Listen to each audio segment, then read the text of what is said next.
bikin itu suara apa ya? Kayak tuh. Jadi si batunya itu Ngerti nggak?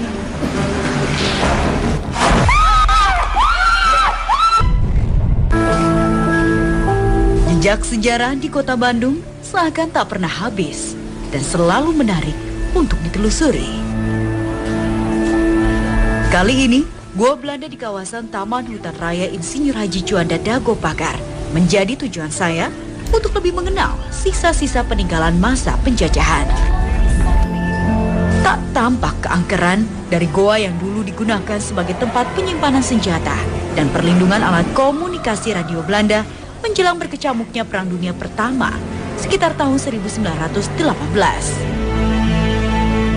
Memang, sebagai tempat wisata alternatif, Goa Belanda tampak terawat sehingga setiap hari banyak pengunjung yang berdatangan.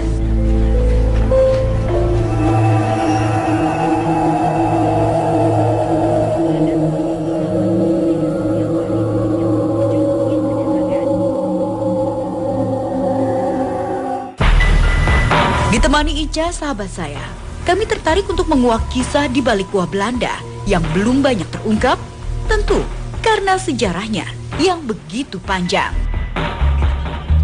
Kota Bandung menyimpan sejumlah situs peninggalan sejarah. Salah satunya adalah Goa Belanda yang menjadi saksi bisu dari masa penjajahan kolonial Belanda hingga kependudukan Jepang.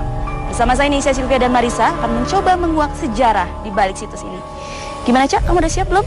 Insya Allah siap, karena kebetulan saya juga belum pernah masuk ke Goa Belanda ini. Yaudah kalau gitu kita langsung masuk ya. Yuk.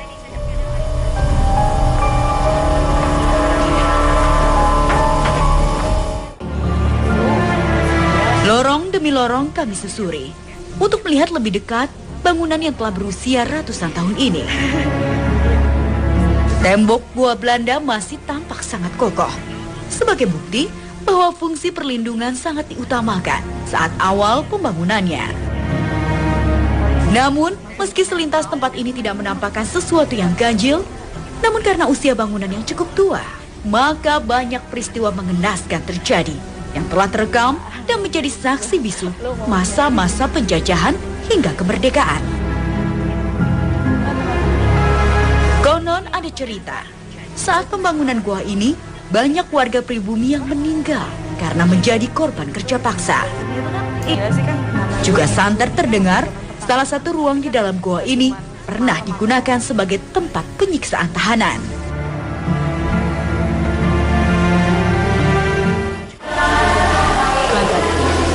Halo kan, saya Nisha dari Trans 7. Untuk mengkonfirmasi kebenaran hal itu, kami bertemu dengan Pak Ridwan yang akan menjelaskan awal mula bangunan Goa Belanda ini. Sebagai goa memang bentuknya lebih condong seperti bangunan tempo dulu ya kami, karena masih rapi sekali di sini goanya. Yang pengen saya tanyakan, sejarah dari Goa Belanda ini tempo dulunya bagaimana Kang? Ya, yang sekarang disebut dengan Goa Belanda ini sebetulnya awalnya sekali dibangun bukan sebagai gua tapi sebagai saluran terowongan air untuk keperluan air bersih. Jadi di luar dugaan, ternyata goa ini telah mengalami perubahan fungsi dari awal saat pertama dibangun. Sungai Cikapundung di atas, dari Cikapundung itu kemudian ada satu jalur air yang dipisahkan melalui terowongan ini untuk sampai ke kolam penampungan di bawah. Kalau tadi masuk dari pintu utama, di sebelah kiri ada pintu penampungan. Jalurnya memang di gua ini. Kalau menjadi gua seperti semacam apa ya namanya, gua militer itu baru sekitar tahun 1918.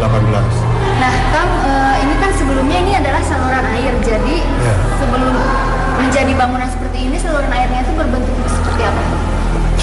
Hanya satu jalur terowongan pakai apa ya, kayak saluran besar, gorong-gorong, tapi ukurannya cukup besar dan itu hanya lurus saja. Sebetulnya yang terowongan itu yang jalur ini, yang panjang ini. Oh, jadi hanya satu jalur? Iya, satu jalur saja dari arah sebelah utara ke selatan, hanya satu jalur. Yang tempat kita berdiri sekarang ini, itu yang untuk keperluan militer yang dibangun tahun 1918. Ada pertanyaan yang sedari tadi ingin saya ajukan seputar kisah tentang kebenaran adanya ruang penyiksaan tahanan. Catatan yang spesifik mungkin nggak ada, tapi kalau dari catatan yang pernah saya bikin untuk keperluan di Tauras ini, hanya disebutkan di situ ada 6 jalur ini di antara 2 lorong utama tadi, jalur air, jalur logistik, ada 6 lorong. Di sebelah sini ke sebelah sana ada 9 lorong lain dan ada 1 ruangan yang namanya ruang interogasi. Sedikit demi sedikit terjawab rasa penasaran saya. Yang ditangkap di ruangan itu diinterogasi. Kini kami lanjutkan untuk melihat tempat terakhir penampungan air yang sampai sekarang masih tetap difungsikan. Ya, kolamnya sih itu. Ya, ada di sebelah kita kolamnya. Ini saluran airnya. Jadi saluran air yang dipotong atau yang dialihkan dari Cikapundung, kemudian melewati Gua Belanda, itu mengalir lewat kanal ini. Kemudian sampai di penampungan terakhir, Kolam Pakar. Dari sini jalurnya nanti dibagi 2, 1 untuk keperluan PLN, 1 untuk keperluan PDAM. Jadi ini yang namanya Kolam Pakar. Zaman kolonial Belanda sudah ada? Dari zaman Belanda memang sudah dibikin begini. Jadi kita datang dulu Pak. Ayo silakan dilihat nanti.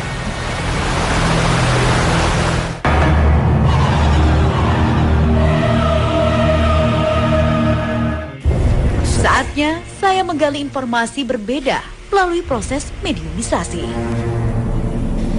Mediator telah bersiap diri.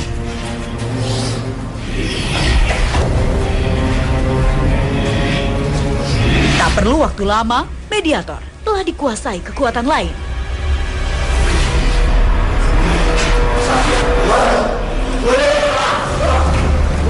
Tak disangka, makhluk ini langsung menyerang kami. Nampaknya makhluk yang masuk ke tubuh mediator ini sulit sekali dikendalikan oleh Kang Ridwan dan... Untung saja, Kang Ridwan waspada dan mampu mengatasinya. Assalamualaikum. Setelah keadaan tenang, kami mencoba berinteraksi dengan makhluk ini. Sejak salam kami, Anda siapa ini yang masuk ke tubuh ini? Kamu sih Dia mengaku sebangsa jin. Anjir golongan jin. Anjir golongan jin. Anda kan Anda tinggal di sini? Iya, sudah berapa lama? Bismillah ini dia. Dari sebelum ada gua ini atau sesudah ada gua ini? Sadana ya kau ini. Naon deui nu santran anjir ieu teh tempat naon di dieu teh? Disiksa. Bangsa anjir di dieu. Disiksa kunaon mah nya teh bobo disiksa? Gawekeun di dieu. Usaha digawekeun anak. Ku bangsa warna. Itu mereka disiksanya dengan caranya seperti apa sih? Dipecot. Dicang-cang. Di tengah proses mediumisasi, lagi-lagi makhluk ini hilang kendali dan mencoba lari ke arah lain.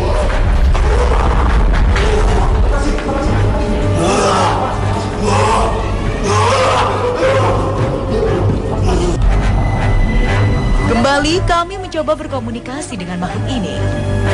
Itu yang tempat disiksanya itu di sebelah mana sih memangnya?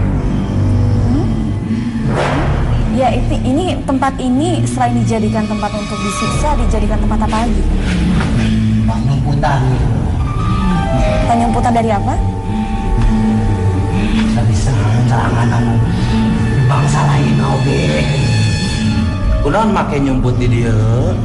Nah kondisina atau kanyatana keur kumaha bangsa-bangsa maraneh peperangan. Kalau Anda ini selama tinggal di sini tugasnya ngapain memang? Naon tugas anjeun? Saat kami akan mengakhiri proses mediumisasi, tiba-tiba terdengar suara mengerang dari bagian lorong yang lain. Tampaknya sudah ada makhluk gaib lain yang merasuki raga salah satu penonton.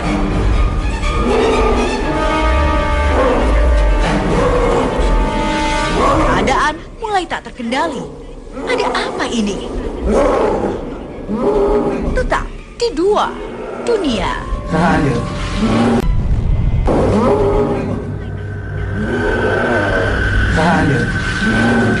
Tadi ketika saya sedang berdialog dengan salah satu mediator, ada mediator lain yang kemasukan sudut astral dan nampaknya ingin berinteraksi dengan kami. Kita coba lihat. bangsa naon?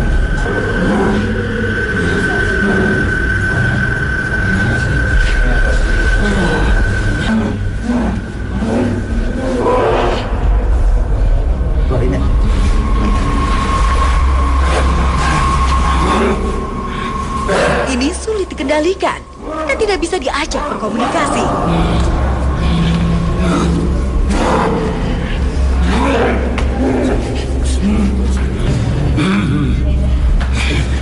Karena dirasa membahayakan, terpaksa makhluk ini dikeluarkan dari raga penonton.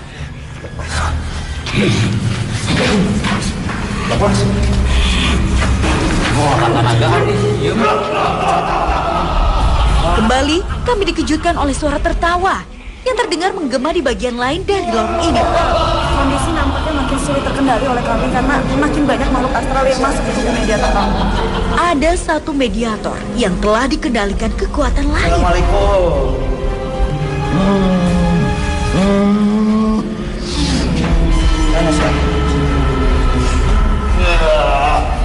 Ini Anda siapa yang masuk ke tubuh ini?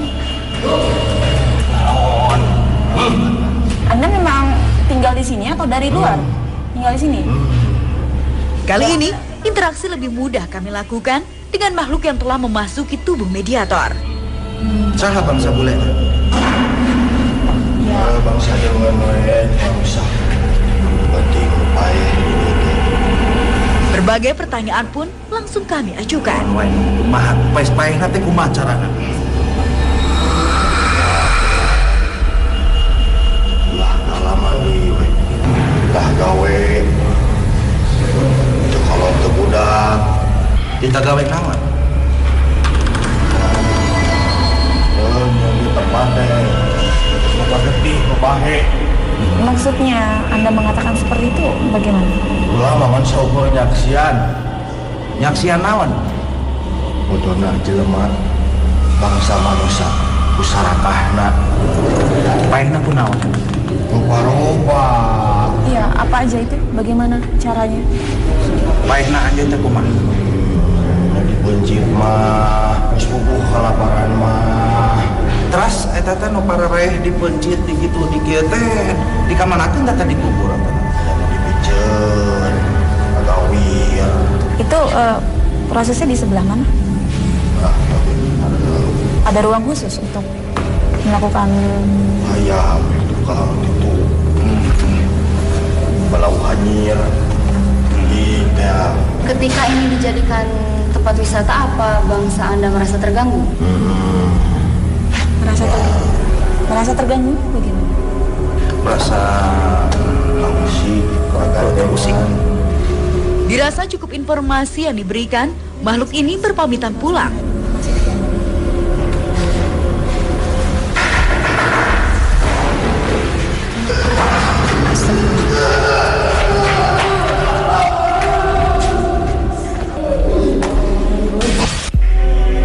Ketakutan saya rasakan saat ada peristiwa menakutkan terjadi di depan saya.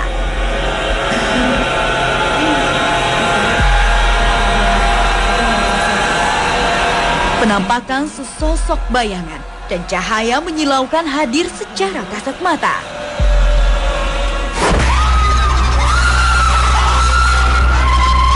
Jangan kemana-mana, tetap di Dua Dunia. Karena kehadiran makhluk gaib yang merasuk secara mendadak, maka Kang Rahmat harus segera melukis keduanya dalam waktu yang bersamaan.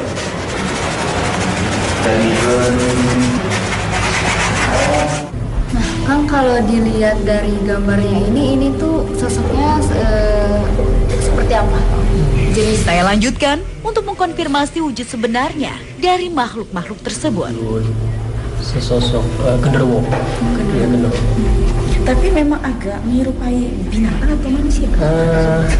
Ya, wujud aslinya memang genderuwo aja. Jadi ada perwujudan sendiri, dia memiliki bentuk sendiri. Tingginya sekitar berapa? Oh, kalau dilihat dari postur tubuhnya dia lebih dari gedung ke atas ya.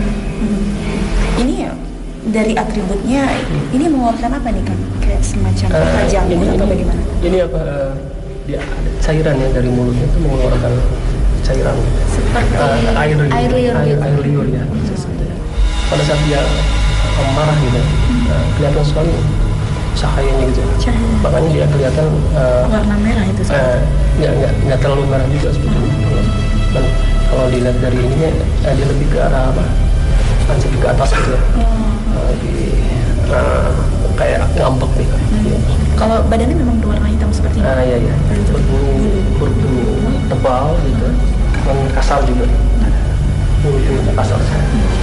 Kalau dilihat dari bentuk kepala badan ini kayaknya menyerupai ada beberapa macam kayak seperti serigala atau anjing gitu.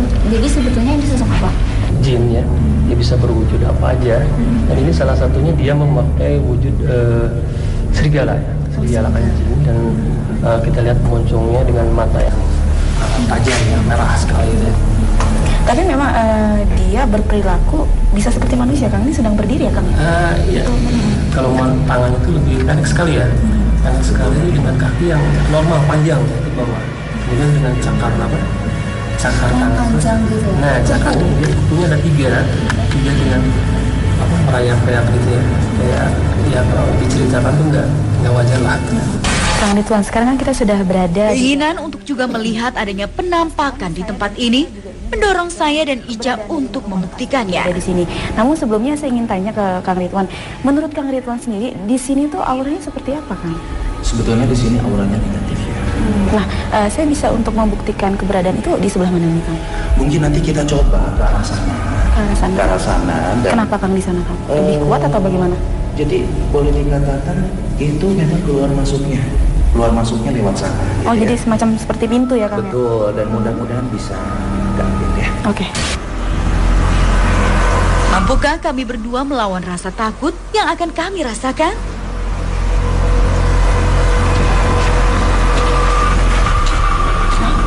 Seriously? Kamu oke? Iya. Aku ngeliat sosok perempuan. Ya. Makin jelas.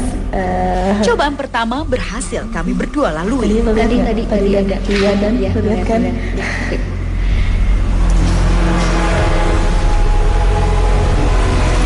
Kayak ada suara jalan. Iya.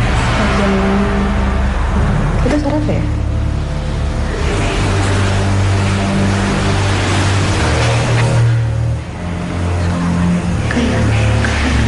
Kayak ngelempar batu gitu. Masih adakah gangguan lain yang akan kami saksikan? Ngerti nggak?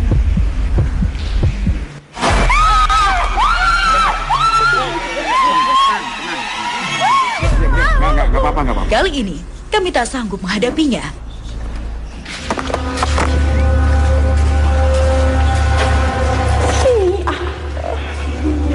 Apaan sih?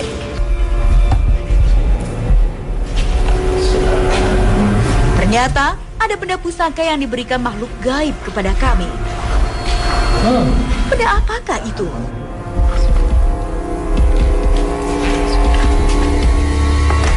Ternyata benda ini termasuk sejenis keris.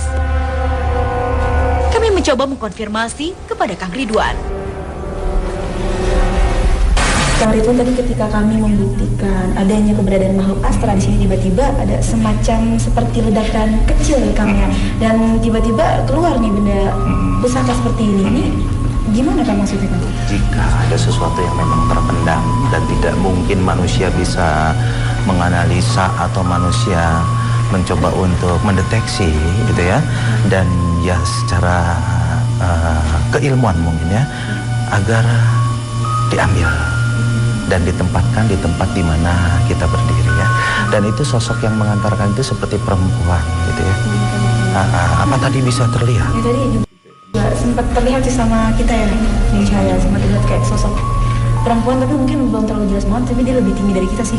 Yang jelas sih di tengah-tengah berdiri, mata yang gede banget. Baik, Kang Ridwan, terima kasih atas penjelasannya. Cak, gimana perasaannya setelah ikut penelusuran bersama tim Dua Dunia? Cukup menegangkan karena saya pertama kali masuk ke sini, pertama kali juga sempat uji nyali, dan pertama kali juga berkomunikasi dengan makhluk yang ada di sini. Cukup menegangkan juga. Ada rasa takut nggak, atau malah ketagihan pengen coba lagi? Pada awalnya takut, tapi mungkin akan mencoba lagi lain kali. Jadi masih ada rasa penasaran ingin coba lagi ya Cak ya? Iya. Oke, baik, terima kasih Cak. Gua Belanda membekali kita dengan begitu banyak macam hal, seperti pembelajaran, pengalaman, serta keindahan alam yang menyatu dan menyita perhatian setiap orang yang datang. Namun di samping itu semua masih perlu dituntut kepedulian masyarakat agar situs warisan ini tetap terjaga keasliannya.